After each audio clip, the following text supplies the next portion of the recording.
Hello folks, and welcome to this week's Hi-Fi News, etc. Now, I had a plea, a request from a viewer, and pardon me sir, I've forgotten your name, so please forgive me.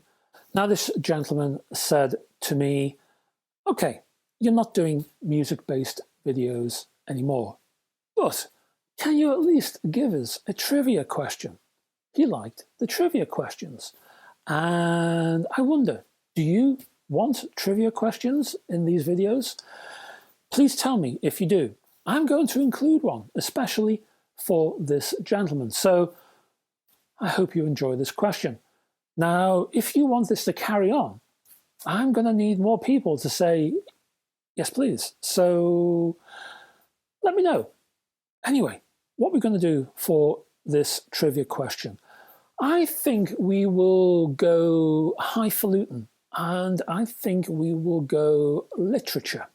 And the question is this: who were the band who named themselves after a fictional pop group in Anthony Burgess's 1962 novel A Clockwork Orange? A group described as being at number 4 in the charts at the time with a song called Inside.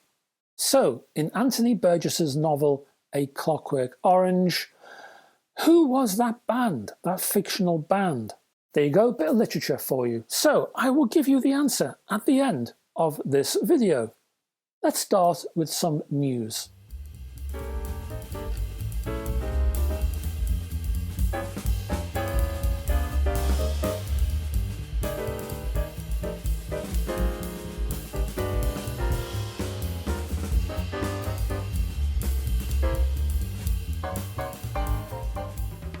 And this time we're talking about the DS-W3 cartridge from DS Audio. Now the DS-W3 is the result of a new design from the earlier W2. Surprise, hey, with a new optical system.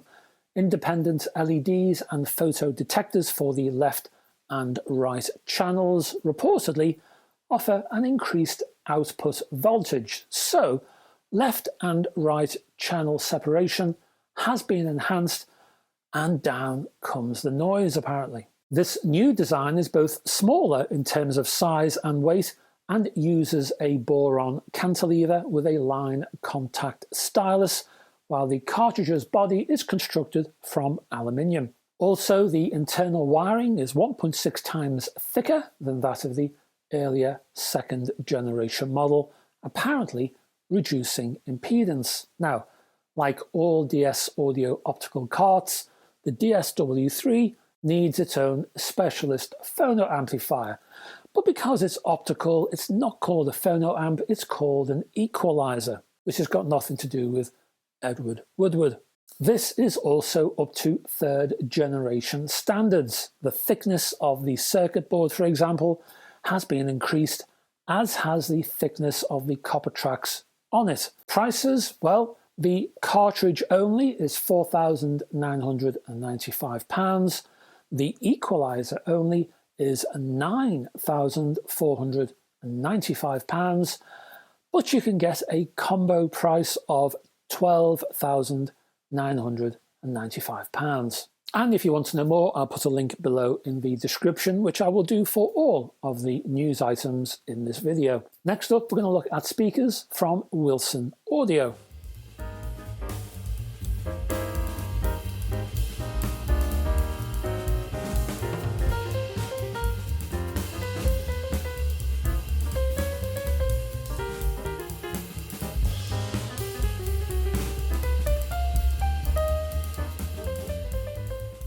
We're going to talk about the Wilson Audio Alexia VTM, which has in and around it carbon fibre, aerospace grade aluminium, austenitic, which is non-magnetic stainless steel, and gold.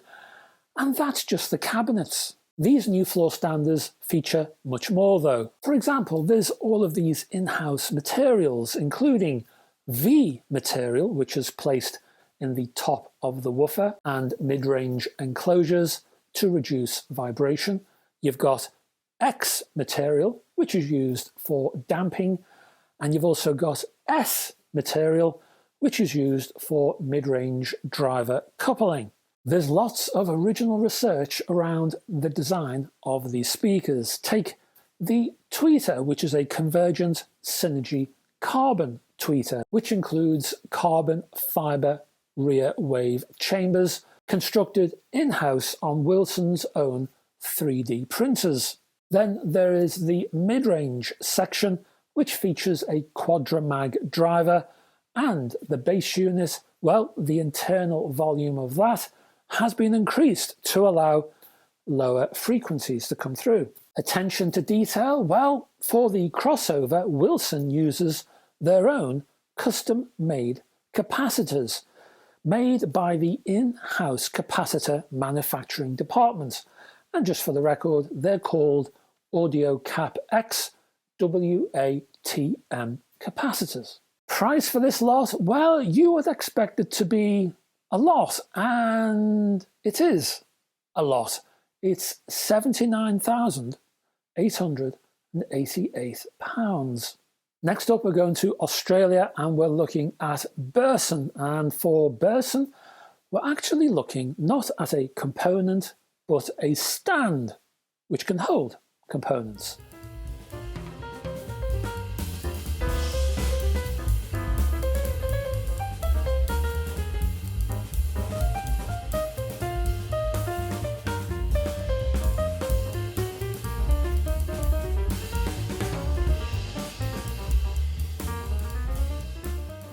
This is a minimalist hi-fi stand that gives your hi-fi that floating look. Built from high-density extruded aluminium, the Burson mothership, which is what this thing is called, provides a support structure, but also supports cool running by enhancing the airflow around each of those components.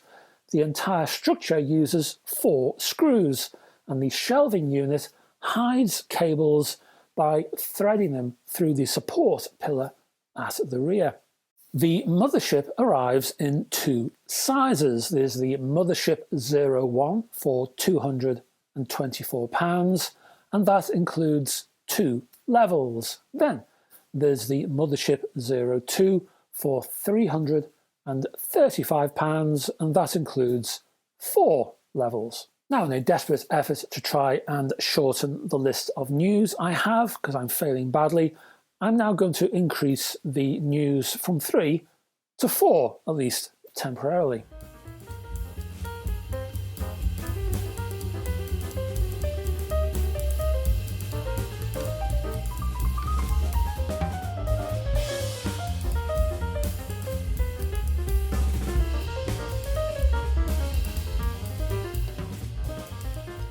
Which means I've got time to tell you about the Neo Stream from IFI. Now, the Neo Stream is the second device to join the Neo series, IFI's mid-level mains-powered range for home use, sitting between the Zen series and the Pro series. The Neo Stream features aluminium casework and includes IFI's own streaming engine, based on a quad-core ARM Cortex processor and Linux-based operating system. The firmware at the heart of this bespoke streaming engine was first utilized in the Zen Stream.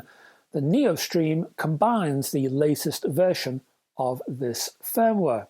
The Neo is room ready. It supports DLNA, UPnP compatible streaming, and related apps like Bubble, UPnP, mConnect, Audiophile, and so on.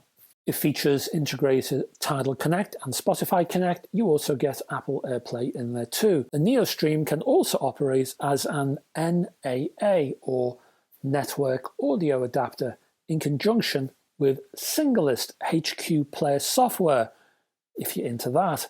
This means it can direct packets of audio data received over Wi-Fi or Ethernet straight to the connected DAC without applying processing. The Neo Stream can be used in 2 ways. You can connect to an amp and speakers via the onboard DAC stage and analog outputs, or you can connect one of the available digital outputs to an external DAC.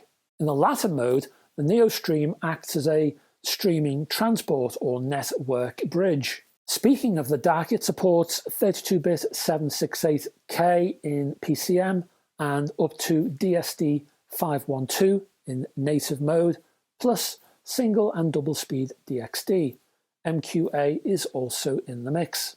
Based around IFI's favoured Burr Brown chipset, this unit is packed with features such as the USB ports, both input and output, which benefits from IFI's ANC2 active noise cancellation system, and the digital signal is regulated by the latest version of IFI's FEM2 Precision Global Master Timing Clock. Price for all of this, and there's a whole lot more included in this box, let me assure you, the price is £1,299. That's your hi-fi news. Let's talk viewer questions.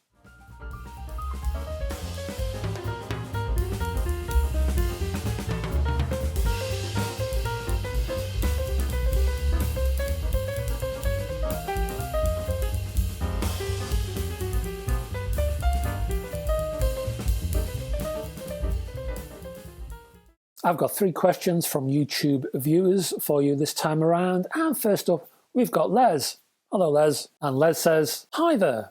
Hi Les. "Could you help please?" Well, I don't see why not. "I've bought a budget system comprising a dual CS440 turntable, that would be, fitted with an 1891 cartridge, a NAD 316B V2 amplifier, and a pair of Tebow Harmony 8 floor standing speakers. It sounds okay, but a little dull. Could you suggest another cartridge, please, to brighten things up? Thank you in advance, Les." Well, Les, let me see here. This sort of question can be a tough one to answer, partly because I'm here and you're there, and the answer to this question might rely on the cartridge, or it might not. It could be one of about 300 different variables. However, by all means, let's try the cartridge first, shall we? Because you don't have to spend too much just to see if the situation improves. Now, what you've got there is a cartridge with a conical, spherical, depending how you say it, stylus tip, which, when fitted to some turntables, yes, can sound a little dull. So, first off, try an Audio-Technica VM95E. Now, that has an elliptical stylus tip, and you can buy it on Amazon, and I'll put the price on screen now. This cartridge should provide more detail retrieval. Fingers crossed it will solve or at least help your sonic issues. Next up we have Jamie. Hello Jamie.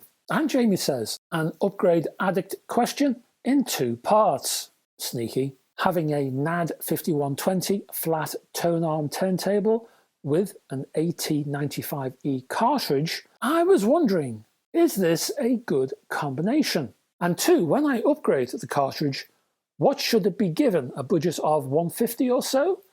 If it helps, I have an Arcam Delta 290 and listen to hip-hop, subtler stuff with actual music.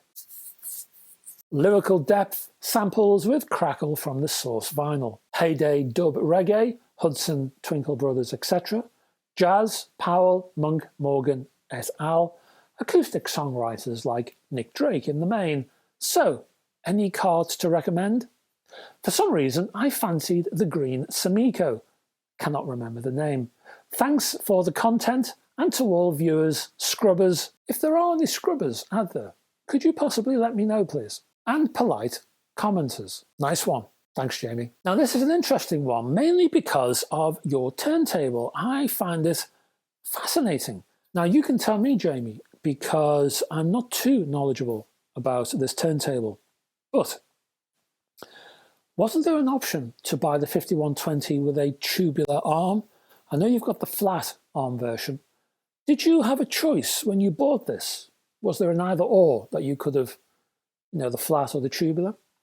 I'd be interested to know, or if anyone else out there knows. Also, wasn't this turntable Czechoslovakian? Wasn't it designed and produced for NAD by a Czech company? I seem to have memories of this. Rather faded, but even so. Apart from that, the flat arm concept is not common. There are examples. I've reviewed a turntable on this channel with one, but again, intriguing. But back to your question, well, the AT95E is a good choice, and I would suggest that you can upgrade if that's what you'd like to do, but I wouldn't go any further than, say, £100. If you want to go higher than that, I would invest in a new, better turntable. So here, well, let's say an Audiophile 2M Red, or better, the Goldring E3, which I actually prefer over the Audiophile, although there's nothing wrong with the Audiophile. And I also prefer it to the Sumiko Rainier, if that's the cartridge you were thinking of. Thanks for your question, Jamie. Let's talk to Paul. And Paul says, is this overkill for my pimped up X1, Audiophile bronze and aluminium sub platter, and Cyrus 1 HD? I'm pretty darn happy with the built-in Cyrus Phono, but I'm always on the lookout for more. To sneak past she who must be obeyed. Ah, a fan of Rumpole of the Bailey, possibly? I am. I'm thinking if when I upgrade my speakers or move to an MC cartridge, this could come with me all the way. I wouldn't mind knowing which cartridge and amp you tested it with too. Now, Paul is responding to my recent review of the Trichord Dino phono amplifier, so that's what he's talking about. And my answer is no, it's not overkill at all. As nice as the built-in Cirrus phono amplifier is, the external Dino is superior and well worth buying. Also, you can start around that introductory £500 level, and then you can upgrade when you have the cash. And yes, you're right, keep the Dino for future upgrades. It will keep you company through all of those upgrades, and you'll have a whale of a time. That's the viewer questions. Let's talk hint, a tip.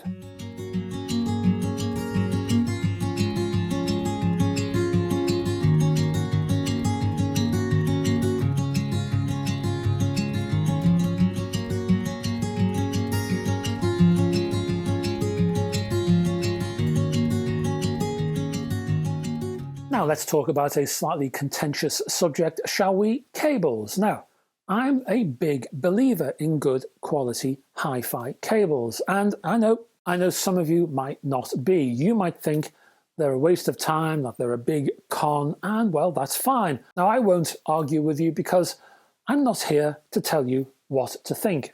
I'm only here to offer you advice if and when you want it. However, I'm here to say that I can hear differences, so I try to use the best quality cables in my hi-fi. Now, not all cables are great, not all cables are worth the money, of course. It's like any hi-fi component, you can get good and bad cables too. That's why, of course, I review them. And if you're looking for cable reviews, check out my website. I'll put a direct link downstairs, and you'll find all of my reviews down there for cables. In fact, I've just done two new cable reviews, and I'll be posting them on the website any day now. Or they may already be up there. It depends how I'm fixed for time, hey? So why aren't there cable reviews on this channel? Well, cables make terrible video content, so I tend to keep them on the website text-based. Now, seriously, I could give you a top 20 list of hints and tips just for cables. They're often ignored and underrated. But one general tip I will pass on for now is keep your power cables away from your speaker cables, and especially your interconnects. There's a lot of current running through those power cables, so to minimize interference, which can affect sound quality, put some distance between the two. Isolation. In fact, in hi-fi generally, isolation is a good thing. I've always said it, but hi-fi components are antisocial. They hate mixing. They hate being with each other or even close to each other. So for example, I have a 2-box phono amplifier and I keep the preamp section well away from the power section to minimize electrical interference. I also put distance between the power section of my phono amplifier and the tone arm and cartridge of my turntable, again, to prevent interference. Same with my monoblock amplifiers. I keep them away from my main preamp. But I'm here focusing on the cables because most people tend to ignore the cable angle. So if you have a typical spaghetti mess behind your hi-fi, I would encourage you to disconnect the whole thing and group the power cables as best you can together, and then separate and group other cables away and put those together. So you'd have a bunch of power cables, then a big space, and then you'd have your speaker cables and your interconnects. I know that's easier said than done. However, try your best. In the end, it'll maximize your sonics. And that's it, folks. That's the end of Hi-Fi News for this week. Downstairs, if you can click, if you haven't already done so, the like and subscribe buttons, I'd be chuffed to bits. Further down in the description, there are contacts for all the news items, and there are live chapter headings if you want to navigate around this video.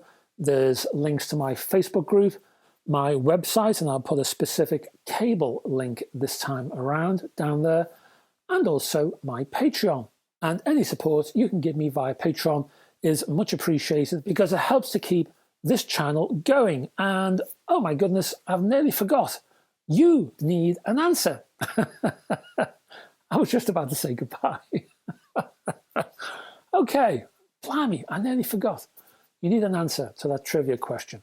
Let's talk about A Clockwork Orange. So to remind you, who were the band who named themselves after a fictional pop group in Anthony Burgess's 1962 novel, A Clockwork Orange? And the answer is Heaven 17. Heaven 17 are one of a list of bands in the novel being enthused about by teenage girls in a record shop. Heaven 17 was the name adopted by Martin Ware and Ian Craig Marsh when they left the Human League in 1980 to form their own group. Phew, that was close.